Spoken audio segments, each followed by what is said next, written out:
Dear student, आज हम लोग differential equation of wave motion के बारे में स्टडी करेंगे। ऑलरेडी आप लोगों ने +2 स्टैंडर्ड में वेव मोशन, उसके कैरेक्टरिस्टिक्स और मीडियम की प्रॉपर्टीज के बारे में सीख रखा है। उसको थोड़ा सा हम ब्रीफ करें।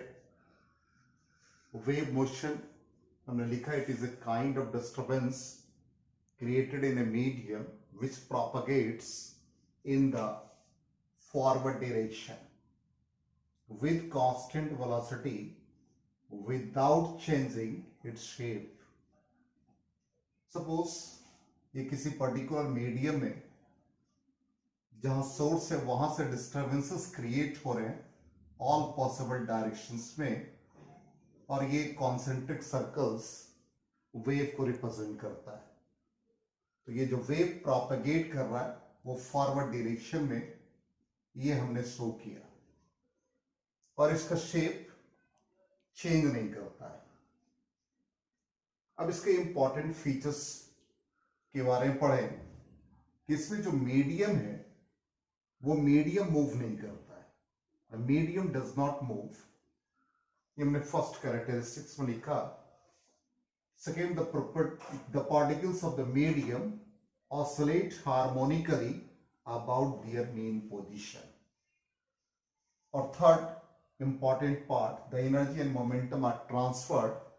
Suppose ये first wave जो हम लोगों ने locus draw किया, ये अपना एनर्जी मोमेंटम ट्रांसफर करेगा अदर पार्टिकल्स को, और फिर ये कॉन्सेंट्रिक नेक्स्ट सर्कल बनेगा। फिर इसी तरह से थर्ड सर्कल्स का फॉर्मेशन होता है जिसमें एनर्जी और मोमेंटम का ट्रांसफर होता है। अब मीडियम के पर्टिकुलर कुछ प्रॉपर्टीज हैं। ये वेव हम लोग वाटर सरफेस पे इजीली ऑब्जर्व करते हैं। तो पहला प्रॉपर्टीज मीडियम का जो होना चाहिए वो inertia. Second properties, medium must be elastic. जैसे वाटर सरफेस पे वेव का फॉर्मेशन देखते हैं, लेकिन यही हनी में या मिल्क में ये फॉर्म नहीं करता है। Third, medium have low resistance. Oppose करने की टेंडेंसी कम होनी चाहिए, तभी ये वेव का फॉर्मेशन होगा। तो ये हम लोगों ने बेसिक्स थोड़ा सा रिकॉल कर लिया जो +2 स्टैंडर्ड में हम लोगों ने पढ़ा था। अब इस वेव मोशन को हम लोग पर्टिकुलर टाइप्स में कन्वर्ट कर सकते हैं। तो टाइप्स के बारे में जान ले। Types of wave, first on the basis of necessity of the medium. जहां मीडियम की जरूरत पड़ेगी उसके लिए पर्टिकुलर वेव, जिसको हम लोग मैकेनिकल वेव्स, इलास्टिक वेव्स, ये सब रिप्रेजेंट करते हैं जिसमें मीडियम की जरूरत है। Second, on the basis of vibration of particles. जहां पर पार्टिकल्स का वाइब्रेशन हो उसके लिए दो common wave, longitudinal wave, transverse wave, और इसी तरह से on the basis of energy propagation और प्रोपगेशन ऑफ एनर्जी। जहां एनर्जी का प्रोपगेशन हो, प्रोग्रेसिव वेव, जिसको हम लोग ट्रैवलिंग वेव भी कहेंगे, स्टेशनरी वेव्स, इन सब का फॉर्मेशन हम लोग पढ़ेंगे। तो हमारे सिलेबस में plane progressive harmonic wave and formation of stationary waves है। तो सबसे पहले हम लोग प्लेन प्रोग्रेसिव वेव के बारे में जानेंगे, उसका मैथमेटिकल फॉर्म, उसको रिप्रेजेंट कैसे करते हैं, और फिर डिफरेंशियल इक्वेशन फाइंड करेंगे। तो सबसे पहला टाइप हमारा प्लेन प्रोग्रेसिव वेव। तो प्लेन प्रोग्रेसिव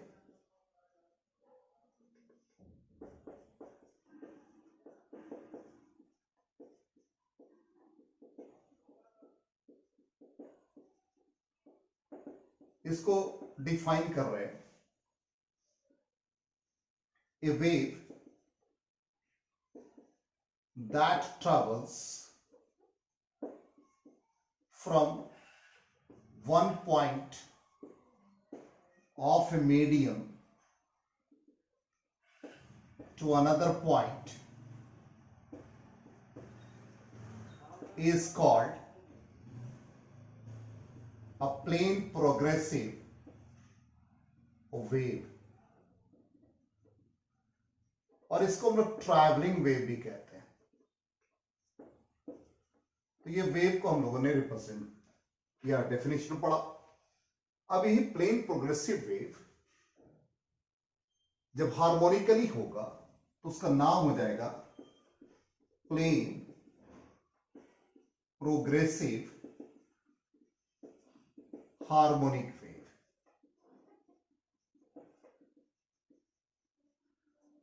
अब इस प्लेन प्रोग्रेसिव हार्मोनिक वेव का एक वेव फॉर्म देखते हैं और फिर उससे रिप्रेजेंटेशन सीखेंगे हम लोग।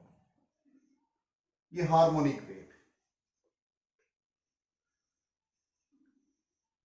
इसमें particles of the medium oscillate कर रहा हार्मोनिकली, ये डिस्प्लेसमेंट को रिप्रेजेंट किया, ये डायरेक्शन ऑफ प्रोपेगेशन को रिप्रेजेंट कर रहा है, ये एम्पलीट्यूड को रिप्रेजेंट कर रहा है,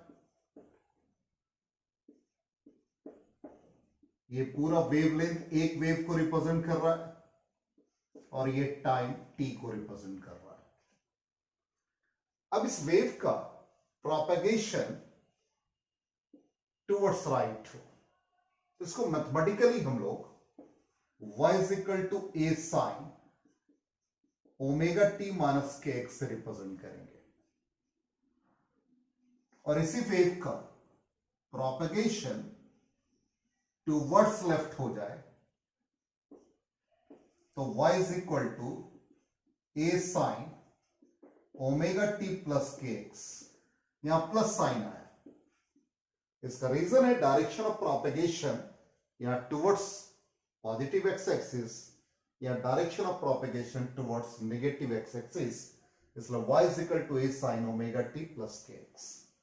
तो हम लोगों ने ये टर्म सीखा। अब इसमें अलग अलग पैरामीटर को समझेंगे, कौन सा पैरामीटर किसको रिप्रेजेंट कर रहा है। तो y is equal to A sine omega T minus के एक्स, ये डिस्प्लेसमेंट को रिप्रेजेंट करता है, ऑलरेडी आपने पढ़ रखा है। ये एम्पलीट्यूड को रिप्रेजेंट करता, amplitude maximum displacement from its mean position. ये एंगुलर फ्रीक्वेंसी को रिप्रेजेंट करता है जिसका वैल्यू 2 पाई बाई टी होता। इट इज प्रोपेगेशन कांस्टेंट जिसको हम लोग वेव नंबर भी कहते हैं। It is 2 pi by lambda. इसका यूनिट रेडियन पर सेकेंड, इसका unit radian per metre, X direction of propagation. अब ये जिसमें ओमेगा टी माइनस के एक्स, इस पूरे टर्म को फेज कहते हैं। फेज एक कंप्लीट इंफॉर्मेशन देता है पार्टिकल का, complete information at any instant. इसका मतलब फेज को हम लोग डिफाइन कर सकते हैं, the phase of an oscillating system at any instant gives its position and its direction of motion at that instant। तो एक कंप्लीट इंफॉर्मेशन उस वेव का रिप्रेजेंट करेगा, इसको हम लोग फेज से रिप्रेजेंट करते हैं। अब ये फेज को फाई से रिप्रेजेंट कर रहे हैं, तो phi is equal to omega T minus के x. Phase of an oscillating system time के रिस्पेक्ट में हमने कहा complete information means at any instant और पोजीशन, इसको रिप्रेजेंट करेगा। इसका मतलब फेज टाइम के साथ चेंज करेगा। इसको टाइम के रिस्पेक्ट में डिफरेंशिएट करेंगे तो it is omega, then delta phi is equal to 2π/t into delta T, जिसको हम लोग लिखते हैं change in phase is equal to 2π/t, या सिंपली इसको फेज डिफरेंस से रिप्रेजेंट कर देते हैं। Phase difference is equal to 2π/λ, और इसको हम लोग टाइम डिफरेंस कहेंगे। तो phase difference is equal to 2π/t into time difference. जब फेज टाइम के रिस्पेक्ट में चेंज किया, again phase phi is equal to omega t minus kx, complete information कहा तो एट एनी इंस्टेंट हमें टाइम के रिस्पेक्ट में मिला।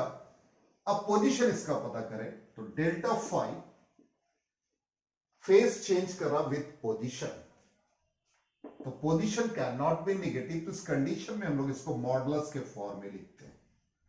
तो delta phi is equal to k propagation constant अभी हमने बताया 2π/λ into delta x, then phase difference is equal to 2π/λ into path difference। तो हम लोगों ने यहां पर सीखा फेज डिफरेंस, टाइम डिफरेंस में रिलेशन, फेज डिफरेंस और पाथ डिफरेंस में रिलेशन। अब इससे हम लोगों ने रिप्रेजेंट किया y is equal to a sin omega t minus kx। अब इसको बहुत सारे फॉर्म में लिखा जा सकता है। y is equal to numerically इसको हम लोग ऐसे एक्सपैंड कर सकते हैं 2π/t t minus 2π/λ into x. तो रिप्रेजेंट करने का एक मेथड ये, दूसरा मेथड ये, तीसरा मेथड, इसमें 2π/t कॉमन ले लें तो t माइनस ये t मल्टीप्लाई, इसको एक स्टेप हम सॉल्व कर दें तो a sine 2π/t t minus x, और ये डिनोमिनेटर में आ जाएगा तो रेसिप्रोकल ऑफ टाइम फ्रीक्वेंसी, तो ये न्यू लैम्डा बनेगा जिसको v से रिप्रेजेंट करेंगे। तो हम लोगों ने सीखा third form. Fourth form a sine, अब 2π/λ आप कॉमन ले ले इस एक्सप्रेशन में या इस पे, तो 2π/λ कॉमन ले ले तो इस कंडीशन में लैम्डा से मल्टीप्लाई होगा तो ये बन जाएगा vt माइनस x। तो या तो आप इस फॉर्म में यूज करें या इस फॉर्म में यूज करें, चार फॉर्म में कोई भी फॉर्म से यूज करके हम लोग डिफरेंशियल इक्वेशन फाइंड करेंगे। तो मोस्ट कॉमनली ये फॉर्म यूज होता है, इसलिए हम लोग इसी से प्रोसीड करेंगे। तो वेव को रिप्रेजेंट करने का तरीका हम लोगों ने सीखा, प्लेन प्रोग्रेसिव हार्मोनिक वेव। अब इसको यूज करते हैं और इसे डिफरेंशियल इक्वेशन फाइंड करेंगे। तो y is equal to a sine 2π/λ vt minus x, ये हमारा मेन एक्सप्रेशन हो गया।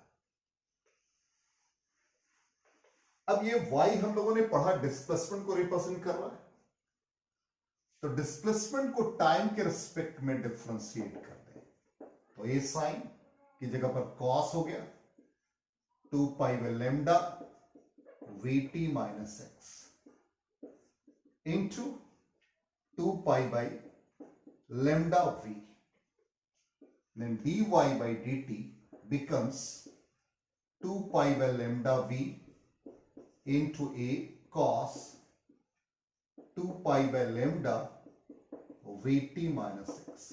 This is equation 1.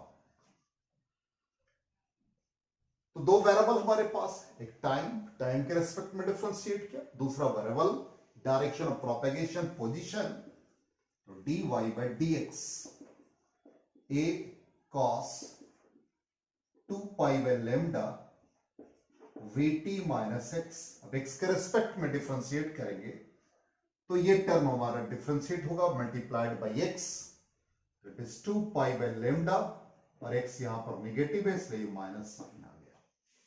then dy by dx is equal to minus 2 pi by lambda a cos 2 pi by lambda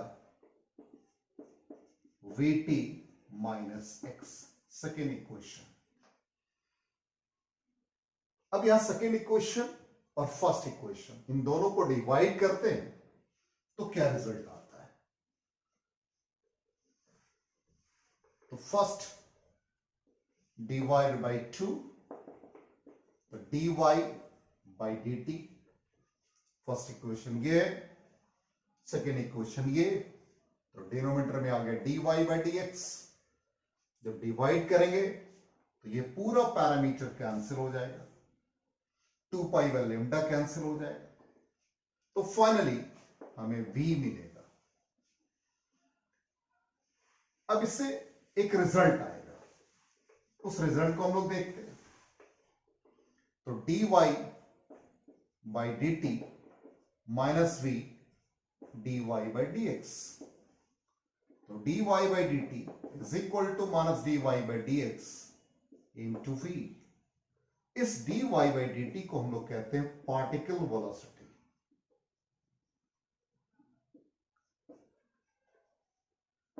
is equal to minus dy by dx, और इस v को कहते हैं wave velocity. और इस wave velocity को हम लोग ओमेगा बाई k भी लिखते हैं, क्योंकि ये हो गया 2 पाई न्यू फ्रीक्वेंसी और 2 pi by lambda, new lambda becomes v. तो हम लोगों ने पार्टिकल वेलोसिटी, वेव वेलोसिटी और स्लोप में एक रिलेशनशिप एस्टैब्लिश किया. तो एक रिजल्ट हम लोगों को मिला. अब यहां पर जो फर्स्ट इक्वेशन है dy बाई dt, उसको हम लोग दोबारा डिफरेंशिएट करेंगे. तो dy बाई dt हम लोगों के पास क्या, तो उसको इक्वेशन को कैरी कर लेते हैं. a 2 pi by lambda into v cos 2 pi by lambda vt minus x. ये क्वेश्चन 1 से रिप्रेजेंट किया था. इसको डिफरेंशिएट कर दे. तो a 2 pi by lambda v cos का differentiation minus sine 2 pi by lambda vt minus x.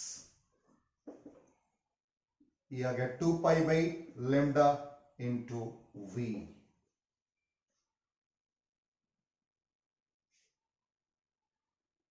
तो D square Y by D T square minus a 2 pi by lambda v whole square sine 2 pi by lambda vt minus x. Equation 3. अब equation 2 को carry कर रहे हैं. Equation 2 हमारा था a 2 pi by lambda with negative sine cos 2 pi by lambda vt minus x. इसको दोबारा differentiate कर दें. Minus 2 pi by lambda cos का minus sine 2 pi by lambda vt minus x into minus of 2 pi by lambda. ये result आ गया. Equation 4. अब ये थर्ड और फोर्थ को डिवाइड करें.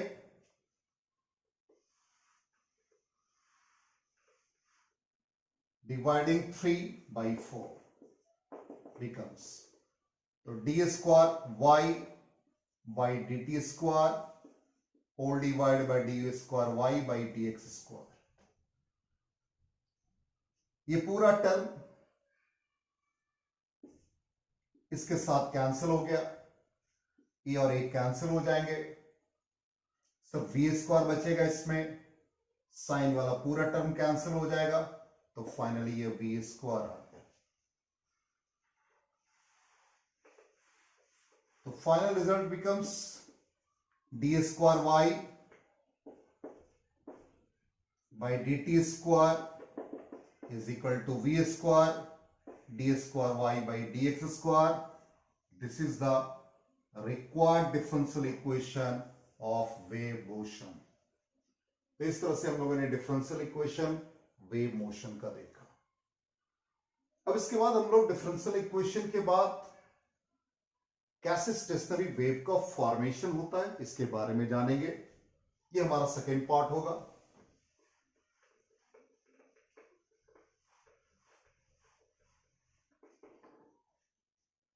इसके लिए पहले हम लोग इस पार्ट को जान ले कि किसी भी वेव का रिफ्लेक्शन रिजिड बाउंड्री से या ओपन बाउंड्री से होता है तो क्या रिजल्ट आता है. तो रिफ्लेक्शन फ्रॉम रिजिड बाउंड्री. अब रिजिड बाउंड्री का मतलब क्या है इसको समझते हैं, जिसको हम लोग डेंसर मीडियम भी कहते हैं. सपोज एक साउंड वेव प्रोड्यूस हुआ और वॉल से रिफ्लेक्ट हो रहा है. It is rigid boundary, denser medium. अब ये रिजिड बाउंड्री को, रिजिड सपोर्ट को इस तरह से हमने रिप्रेजेंट किया. एक वेव ट्रैवल किया, स्ट्राइक किया इस पे, it is the incident wave. और इंसिडेंट वेव का direction of propagation towards right है. अभी हम लोगों ने लिखा ए साइन, या तो आप 2 pi by lambda we T minus x use कर सकते हैं या ओमेगा टी माइनस के एक्स, दोनों फॉर्म में. सपोज हम दूसरे फॉर्म, पहला फॉर्म तो सीखा, सेकेंड फॉर्म भी सीख लेते हैं. तो इंसिडेंट वेव को लिखा ए साइन ओमेगा टी माइनस के एक्स. अब जैसे इस पर रिजिड सपोर्ट पर स्ट्राइक किया तो ऑब्वियसली ये रिकॉइल होगा और ये डायरेक्शन ऑफ प्रोपेगेशन इस डायरेक्शन में हो गया. इसका मतलब क्रेस्ट बिकम्स ट्रफ. तो रिफ्लेक्टेड वेव जो वाई आर से रिप्रेजेंट हो रहा है, इंसिडेंट वेव वाई आई से रिप्रेजेंट हो रहा है. तो a sine omega T minus के एक्स, लेकिन direction of propagation towards left है तो ये प्लस साइन हो जाएगा. और इसके फेस में चेंजेस हुआ, क्रेस्ट बिकम्स टफ, तो phase change pi. Reflected wave A sine omega T plus के एक्स और sine 180 plus theta minus sine theta. तो रिफ्लेक्टेड वेव इस तरह से लिखेंगे. इसका मतलब जब रिजिड बाउंड्री से रिफ्लेक्शन होगा और दोनों वेव मिलेंगे तो इस तरह का फॉर्मेशन देगा. और जहां पे ये सपोर्टिंग एंड है, ये नोड्स का फॉर्मेशन होता है, ये एंटी नोड्स का फॉर्मेशन होता है. तो हम लोगों ने रिजिड बाउंड्री के कॉन्सेप्ट को समझा. यही यदि ओपन बाउंड्री हो जाए और इससे रिफ्लेक्शन हो जाए, ये ओपन है, इसका मतलब जहां पर सपोज विंडो ओपन है, डोर ओपन है, वहां से वेव का रिफ्लेक्शन हो रहा है. तो ओपन एंड को हम लोग ऐसे रिप्रेजेंट करेंगे. इंसिडेंट वेव का डायरेक्शन ऑफ प्रोपेगेशन ही है, y is equal to A sine omega T minus के एक्स. इसका रिफ्लेक्शन हुआ, जब ये रिफ्लेक्शन होगा तो क्रेस्ट रिमेन सेम. ये रिफ्लेक्शन हुआ तो y r is equal to A sine omega T plus के एक्स. डायरेक्शन ऑफ प्रोपेगेशन बदला, there is no change in phase, zero. It means reflected wave becomes A sine omega T plus के X. तो इस तरह से हम लोगों ने रिजिड बाउंड्री से रिफ्लेक्शन पढ़ा, ओपन बाउंड्री से रिफ्लेक्शन पढ़ा. और स्टेशनरी वेव्स, जब दो वेव का सुपरपोजिशन होता है, दोनों वेव में एक इंसिडेंट एक रिफ्लेक्टेड, इसका मतलब डायरेक्शन ऑफ प्रोपेगेशन चेंज होगा.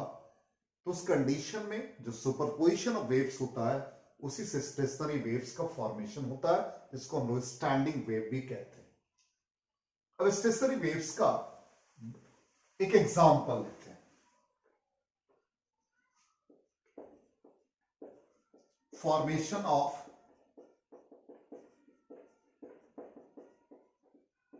Stationery waves.